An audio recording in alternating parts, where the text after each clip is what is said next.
कहानी की शुरुआत में एक औरत और आदमी के झगड़ने की आवाज सुनाई पड़ती है।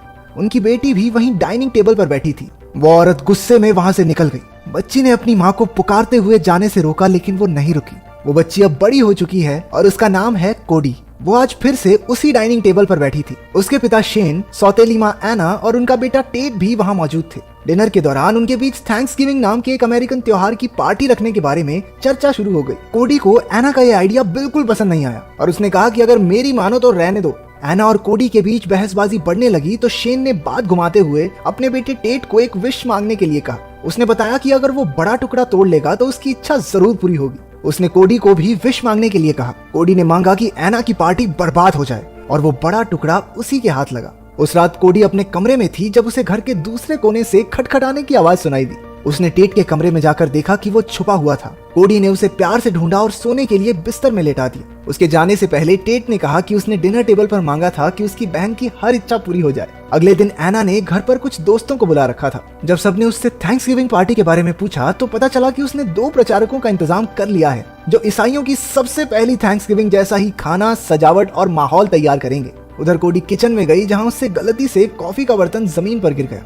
वो ये सब साफ कर ही रही थी कि दरवाजे पर कोडी का बॉयफ्रेंड फिन और उसकी माँ कैथरीन आ गए। फिन सीधा किचन की ओर कोडी के पास गया। वो दोनों पार्टी के बारे में बातचीत करने लगे। एक बार फिर घंटी बजी और एना ने दरवाजा खोलकर देखा कि थैंक्सगिविंग पार्टी के लिए वो प्रचारक आ चुके हैं। उसे नहीं लगा था कि वो इतनी जल्दी आ जाएंगे, लेकिन उस आदमी ने कहा कि उन्हें सारी तैयारियां करने के लिए समय चाहिए।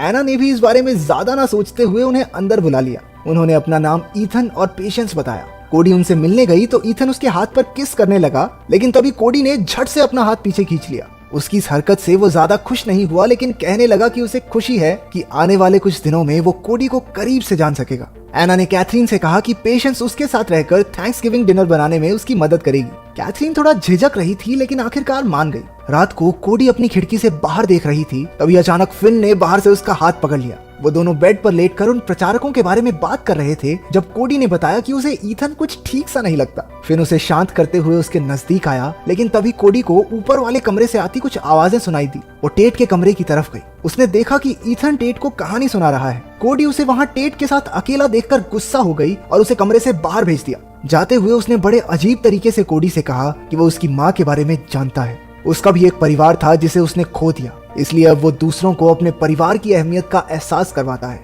कोडी ने वापस कमरे में जाकर फिन को रुकने के लिए कहा, क्योंकि ईथन की बातों से वो सहम गई थी। कोडी ने स्कूल से वापस आकर देखा कि ईथन ने उनके घर के पीछे एक झोपड़ी बना ली है। घर के अंदर भी एना और ईथन बल्ब्स को बदलकर मोमबत्तियां लगा रहे थे। वो सब किचन में गए जहाँ टेट एक टोकरी में कुछ बेरीज लाया जो उसने ईथन के साथ तोड़ी थी। उसने बताया कि उनमें से एक तरह की बेरीज बहुत जहरीली होती हैं। ये सब सुनकर कोडी एना से नाराज हो गई कि उसने टेट को एक अनजान आदमी के साथ जाने कैसे दिया।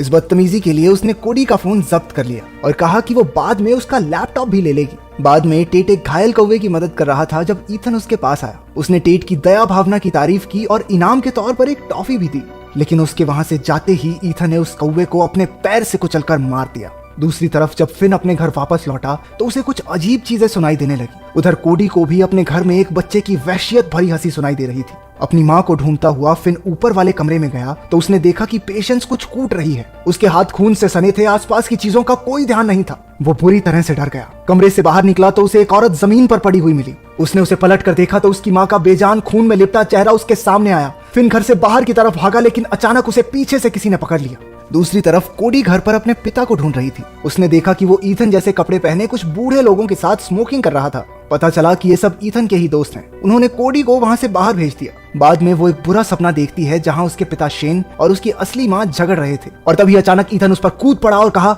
Happy Thanksgiving. डर से उसकी नींद टूटी और कोई उसके कमरे का दरवाजा खटखटाने लगा। एना पेशेंस के साथ अंदर आई। उन्होंने उसे बताया कि कैथरीन और फिन बिना बताए कहीं चले गए हैं। कोडी को इस बात पर विश्वास नहीं हुआ। एना ने बताया कि अब पेशेंस भी उन्हीं के साथ रुकेगी, क्योंकि उसे कैथरीन के घर पर अकेले रहने में डर लग रहा था। कोडी ने उसे समझाने की कोशिश की कि कुछ तो गड़बड़ जरूर है, क्योंकि फिन उसे बिना बताए ऐसे ही गायब थोड़ी हो जाएगा, लेकिन एना उसकी बात नहीं सुनती। कोडी गुस्से में वहां से बाहर निकल आई। नीचे उसने 2 बूढ़ी औरतों को पेशेंस जैसे ही कपड़े पहने डाइनिंग टेबल पर बैठे हुए पाया। हमने देखा कि टेट भी उन्हें छुपकर देख रहा था। कुछ देर बाद एना और बाकी औरतें मिलकर थैंक्सगिविंग डिनर तैयार करने लगी। एना को कैथरीन की चिंता हो रही थी, लेकिन वो बाकी औरतें ऐसे बात करती हैं मानो उन्हें कैथरीन के मरने जीने से कोई फर्क ही नहीं पड़ता। एना को उनसे कुछ ठीक वाइब्स नहीं आ रही थी तो वो अपने पति को ढूंढने जाती है। उसने बाकी धार्मिक लोगों को पूरे घर की सेटिंग बदलते हुए देखा। बाहर उसने एक और अनजान आदमी को देखा जो थैंक्सगिविंग के लिए कुछ बना रहा था। वो जाकर ईथन से पूछती है कि टेट कहाँ है। उसने कमरे में भी देखा, लेकिन जब टेट वहाँ नहीं मिला तो वो भागी भागी शेन के पास गई। उसने घबराकर कहा कि उन्हें कोडी की बात सुननी चाहिए थी। अचानक से पेशेंस वहाँ आ गई। उसने बताया कि उनके पास रोजमेरी खत्म हो गई है। इस पर घबराए हुए एना और शेन कहने लगे कि हाँ, हम बच्चों को ढूंढकर इकट्ठे स्टोर चले जाएंगे। लेकिन ईथन ने वहां आकर कहा कि बच्चे घर पर उनके साथ बिल्कुल सुरक्षित हैं और वो उनकी चिंता ना करे। उसके पीछे उसके बाकी साथी भी आ गए। दूसरी ओर कोडी फिन का पता लगाने उसके घर गई। उसने फिन और उसकी माँ कैथरीन को आवाज लगाई, लेकिन घर में घोर सन्नाटा था। कोडी किचन में कुछ देख रही थी जब अचानक फिन की लाश उसके सामने गिर पड़ी। वो जल्दी से वहां से बाहर भागी। घर के पीछे शेन और एना को ईथन ने बंदी बना रखा था। वो बार बार कहता है कि उन्हें शुक्रगुजार होना सीखना ही पड़ेगा, क्योंकि यही थैंक्सगिविंग का असली मतलब है। एक आदमी शेन पर कोड़े बरसा रहा था, जबकि ईथन ने उसका टैबलेट तोड़कर उसे समझाना शुरू किया कि इन चीजों में मत घुसो, अपने परिवार की अहमियत समझो। पेशेंस ने एक लोहे के सरिये को गर्म किया और एना के शरीर पर एक निशान गोद दिया। ईथन जोर जोर से वहां खड़ा हंस रहा था। उनके दर्द से उसे मजा आ रहा था। कोडी ने घर में घुसकर खिड़की से ये सारा मंजर देखा। उसने घर के पिछले हिस्से में अपने माँ बाप को बंदी बना हुआ पाया और जल्दी से उन्हें आजाद कर दिया। अचानक ईथन के एक साथी ने उस पर हमला कर दिया, लेकिन उन तीनों ने मिलकर उसे मार डाला। कोडी अपने माँ बाप को वहां से घर में घुसने का रास्ता बताती है ताकि वो जाकर टेट को ढूंढ सकें। वो खुद दूसरी ओर से गई, जहां ईथन के दोस्तों ने उसे चारों ओर से घेर लिया। एना और शेन को भी खिड़की से अंदर जाते हुए उन लोगों ने देख लिया। ईथन ने शेन के हाथ में एक चाकू घोंपकर उसे खिड़की से नीचे धक्का दे दिया। पेशेंस पहले से ही कुल्हाड़ी लेकर उसका इंतजार कर रही थी। उसने बेरहमी से शेन को मार डाला।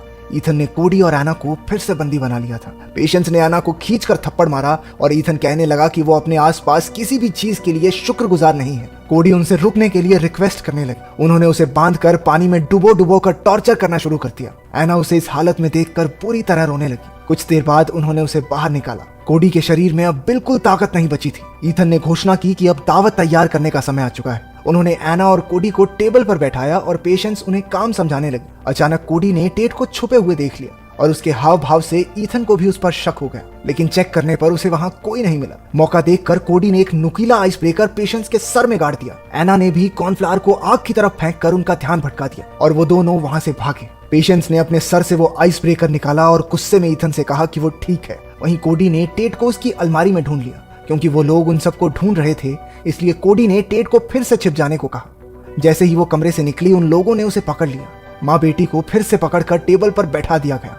ईथन खुश था क्योंकि सब कुछ उसके प्लान के हिसाब से हो रहा था। उसने धीरे से कहा कि जल्द ही शेन भी उनके साथ होगा। बाकी लोग टेबल पर खाना लाकर रखने लगे। ईथन ने एक ढक्कन हटाया जिसमें शेन का पका हुआ सर था। पेशेंस जबरदस्ती कोडी को उसके पिता का मांस खिलाने लगी। उन्होंने एना के साथ भी यही किया। वो दोनों रोती बिलखती रही, जबकि वो सब वहशी दरिंदे उनके सामने ही शेन के मांस को नोच नोच कर खाने लगे। पेशेंस किचन से शराब लेने गई, जहां उसे टेट के हिलने की आवाज सुनाई थी। अचानक टेबल पर बैठे उन सभी दरिंदों को खून की उल्टियां होने लगी, क्योंकि कोडी ने सॉस में वही जहरीली बेरीज मिला दी थी जिन्हें टेट ईथन के साथ जाकर चुनकर लाया था। वो सब तड़प तड़प कर मर गए। ईथन को समझ आ गया कि कोडी ने क्या किया है और वो सॉस को बाहर थूकने की कोशिश करता है। दूसरी तरफ टेट को ढूंढ रही पेशेंस की भी हालत बिगड़ने लगी। वो खून की उल्टी करते हुए उसी अलमारी के सामने गिर पड़ी जहां टेट छिपा हुआ था। टेट मौका देखकर जल्दी से डाइनिंग रूम में पहुंचा। एना और कोडी ने उसे समझाया कि वो डरे ना। उसने जल्दी से अपनी बहन को रिहा कर दिया। अपने पिता का कटा हुआ सर दावत में देखकर वो मासूम घबरा गया।